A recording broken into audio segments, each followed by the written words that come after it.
폭주를 막아야 했던 야당의 대표에서 너른 포용력으로 좌우를 아우르는 대통령 자격으로의 유연한 스탠스. 제 역할과 위치가 바뀐 거예요. 돌격대장을 할 때. 그 정말 열심히 잔인하게 싸워요. 시키는 대로. 그런데 지휘관이 됐을 때 최종위가 소총 들고 막 쏘고 그러면 안 되잖아요. 아니 근데 윤석열은 안 변하잖아요. 연기어 첨가에 대해서 의견을 내면 예. 그것을 다 잘라버리고 손가락질 한다면 어떻게 비판을 할 수 있겠습니까? 이재명의 체제가 일극체제이다? 동의합니다. 무슨 말만 나오면 수박으로 몰아버리는 각박한 형국인 것 저는 인정. 그런데 그 일극체제는 누구의 요청이 있어서 성립된 것인가? 예, 바로 진보 유권자들입니다. 민주당을 일극의 체제로 변화시키라는 명령을 내린 자는 이재명 본인이 아니라 민주시민들의 단합된 뜻입니다. 그렇다면 왜 민주시민들은 민주당에게 그런 명령을 내렸는가? 이를 알아보기 위해 민주당이 겪어온 지난 여정들을 짚어보겠습니다. 문재인 전 대통령은 노무현의 뜻 그대로를 이어받아 대연정과 대통합을 기반으로 한 전형적인 다극적 통치체제를 지향하셨고 신념대로 실천하셨습니다. 그는 그 어떤 반대의 목소리도 허투루 듣지 않으셨죠. 당내의 어떤 소수 의견조차도, 심지어는 당의 경계를 넘어선 의견까지도 최대한 취합하여 민주적 영광로로서 정부를 운영코자 하셨던 것. 그의 포용은 보수와 진보를 넘나드는 탕평적인 인사에서도 확연히 드러났죠. 뻔히 드러나 보였던 보수 인사 최재형 등을 감사원장으로 앉히고 항상 문정부의 경제정책을 가혹하게 비난하곤 했던 김동연 등을 경제부총리에 앉혔으며 무엇보다 윤석열이라는 좌우가 모호한 스탠스에 믿지 못할 인물에 대해서도 적극적인 기회를 주셨습니다. 그러나 그 이상적인 포용의 실현이 현실적으로는 어떤 결과를 초래하였느냐? 문재인의 탕평책, 그 수혜를 입었던 그 수많은 인사들이 오히려 그의 등에 칼을 꼽는 배은 망덕의 끝판왕을 시전했었습니다. 최재형은 감사원장이라는 직책을 망각하고 자신의 지위를 문정부를 공격하는 데 그치지 않고 아예 상대당의 국회의원이 되어버렸습니다. 특히나 문재인의 은덕을 입어서 검찰총장이 되었던 그 전의 특보자 윤석열은 은혜를 갚기는커녕 역으로 문재인을 도륙하기 시작했습니다. 문재인의 최측근 조국을 저작거리에 사지를 묶어서 찢어 발겼고 그 과정은 찬란할 정도로 잔인했습니다. 그 밑도 끝도 없는 무도한 칼질에 보수 유권자들은 열광하기 시작했고 환호의 박수를 쳤습니다. 아, 우리가 찾던 화끈한 백정놈이 저기 있다. 화끈한 칼잡이 킬러가 저기 있었구나. 저놈이라면은 지 은인이고 뭐고 문재인 목을 따다 바칠 그럴 인물이다. 결국 그 삐뚤어진 열광은 에너지를 만들어냈으며 윤석열을 대통령으로까지 축혀 세우게 됐습니다. 이후 스토리는 모두가 아는 비극적 결말을 향해 갔죠.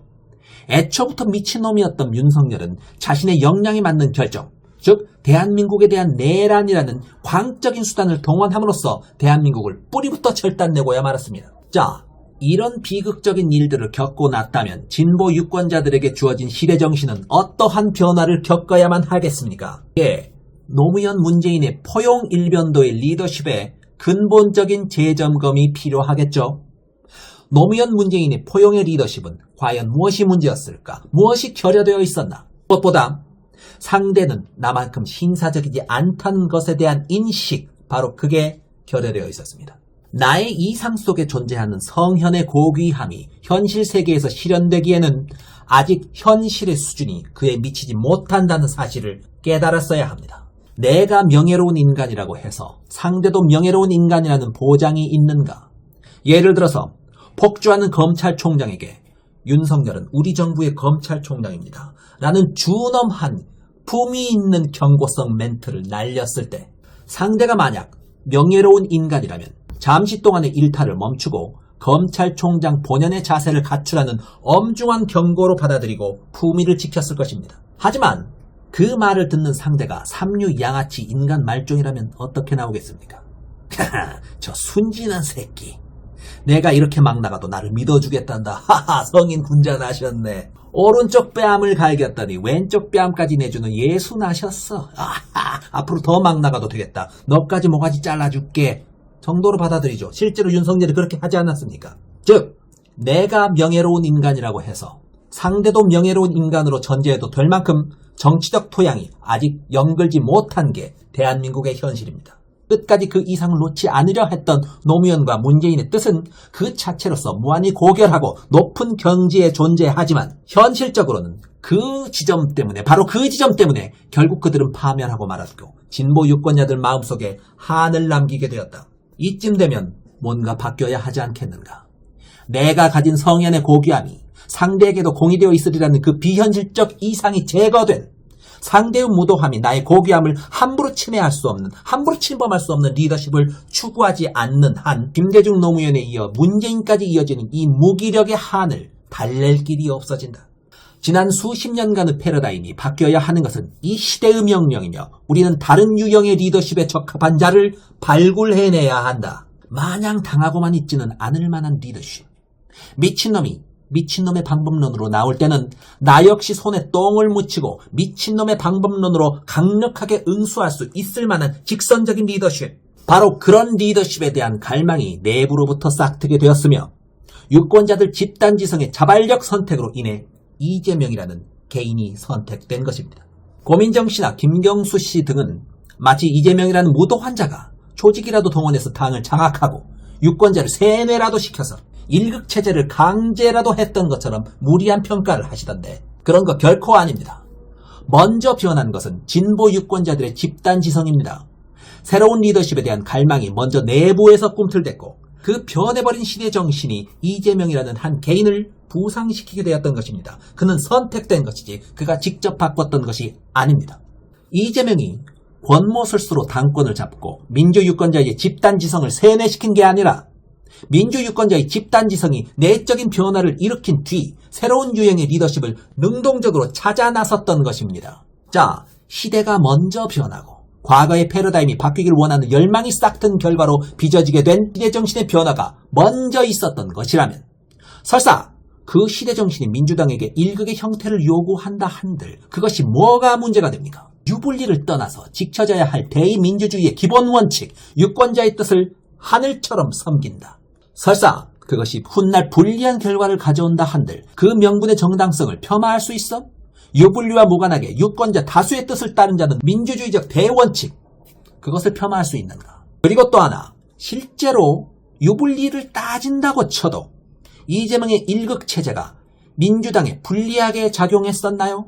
그것마저도 결코 아니죠. 민주당은 이번 윤석열의 내란 사태 국면에서 군사를 확실하게 뺀 형태로 일사불란하게 움직일 수 있는 의사결정 체제를 갖추고 대응했고 그게 가능했기 때문에 결정적인 순간을 놓치지 않고 명분과 절차의 승리를 이끌어낼 수 있었습니다. 따라서 저는 결과적으로 진보 유권자들의 집단지성이 선택한 일극성 리더십으로의 체질 개선은 환난의 국면에서 다시 없는 빛을 발했다고 저는 평하고 있으며 유권자들의 집단지성은 일반적으로 항상 옳다고 할 수야 없지만 적어도 이번의 경우엔 명백하게 최적의 상태를 갖추는 데 큰 공을 세웠고 우리에게 크나큰 효능감을 주었다 라고 평가합니다. 고민정 씨, 당신이 했던 발언이 진보 진영, 나아가 대한민국을 위한 진정성 있는 고민에서 나온 것임을 저는 잘 알고 있습니다. 당신이 무슨 역심을 품었거나 상대당이 밀정이거나 하지는 않다는 점 저는 잘 알고 있습니다. 하지만 지금 비판하셨던 그 이재명의 일극체제를 허락한 근본적 명분이 유권자의 자발적 선택, 다수의 깨어있는 뜻의 총합에 근거한다면 이에 대해서 설사 쌓인 게 많았더라도 함부로 발언하시기 이전에 신중하셨어야 한다라고 생각하며 무엇보다 그 유권자들의 선택으로 인해 우리는 내란 사태를 성공적으로 막아내고 대한민국을 지켜낼 수 있게 되었다는 점을 고려할 때 유권자들의 시대정신은 실질적으로 우리에게 유리하게 작용했다라고까지 생각합니다. 자, 그 대단한 업적을 지금 막 이룬 이 판국에 그 업적의 기반이 되었던 바로 그 지점의 형태의 변화를 직격하여 비판하는 것이 지금 이 시점의 국면에 맞겠습니까? 이재명은 몇 달 뒤에 대한민국 행정부의 수반에 오를 것입니다. 매우 높은 확률로 그렇게 되겠죠. 그렇게 되면 분명 지위가 요구하는 패러다임이 바뀌는 상황이 오겠죠. 지금은 폭주하고 있는 여당을 견제해야 할 날카로운 야당 대표의 모습으로서 최적의 기동성을 추구하는 과정에서 신속한 의사결정 체제를 갖추느라 일극의 형태를 취할 수밖에 없었지만 몇 달 뒤에는 이제 공세가 아닌 수세, 배척이 아닌 포용이 메인 패러다임인 대통령이라는 새로운 지위에 오르게 됩니다. 만약에 그때 가서도 1극만을 고집하다간 필연적인 부조리가 발생하게 될 것입니다. 그런데 만약 대통령이 지위에 오른 상황에서도 주구장창 1극을 추구하며 집권당의 수장으로서 대한민국의 최종 결정자로서 응당 수용해야 할 다수의 목소리를 자신의 이득과 사리사욕을 위해 배제하고 독선적인 체질로 계속 일관하게 된다면 그때 가서 비로소 지금과 같은, 지금 고민정 씨가 하셨던 것과 같은 똑같은 비판을 해주십시오. 그것을 다 잘라버리고 손가락질 한다면 어떻게 비판을 할 수 하지만 있겠습니까? 지금 막 내란 세력의 준동을 막아낸 민주당의 하이퍼 버전을 두고 왜 모든 반대 의견과 불편한 목소리를 녹여내는 식의 의견 취합 형태를 취하지 않느냐는 비판은 결코 지금 국면에 맞지가 않습니다. 개인적으로는 대통령의 지위에 오른 이재명은 적당히 노무현이나 문재인의 향수를 풍기며 포용과 엄격함, 이 두 가지 상반되는 것에 경계를 넘나드는 유연한 태도를 보이게 될 것으로 예측합니다. 이재명 행정부가 들어서게 된다면 집권당의 스탠스에 맞게 공세를 수세로 변화시켜 지위와 국면에 맞는 적합한 리더십으로의 진화를 이루게 되기를 바라며 지금까지 국면마다 직분에 걸맞는 변신을 게을리하지 않았던 이재명이라면 충분히 그렇게 하고도 남으리라 예측합니다. 실제로 저는 이미 그러한 국면 변화를 위한 빌드업을 진행 중이시라고 생각합니다. 많이 바뀌셨어요, 진짜. 제 역할과 위치가 바뀐 거예요. 사람도 네. 바뀌었어요, 근데. 제가 대표님. 예를 들면 전쟁으로 내치면 네. 돌격대장을 할 때 그 정말 열심히 잔인하게 싸워요. 시키는 대로. 그런데 지휘관이 됐을 때, 전략사령관이 됐을 때, 소위 최종 리더가 됐을 때, 최종 리더가 소총 들어 막 쏘고 그러면 안 되잖아요. 아니, 근데 윤석열은 안 변하잖아요. 폭주를 막아야 했던 야당의 대표에서 너른 포용력으로 좌우를 아우르는 대통령 자격으로의 유연한 스탠스 변화. 바로 그것이 이재명에게 주어진 다음 스테이지에서의 과제라고 생각합니다. 저는 그가 발전도상인의 타이틀에 맞게 이번에도 패러다임의 변화를 잘 수용하고 적합한 모습을 보이시리라 예측합니다. 그때 가서 보이는 이재명의 대통령 자격에 걸맞는 포용력 스탠스가 고민정 씨 당신처럼 까다로운 기준으로 이재명을 바라보는 까칠한 분들의 마음까지를 녹일 수 있게 되기를 간절히 기원합니다. 감사합니다.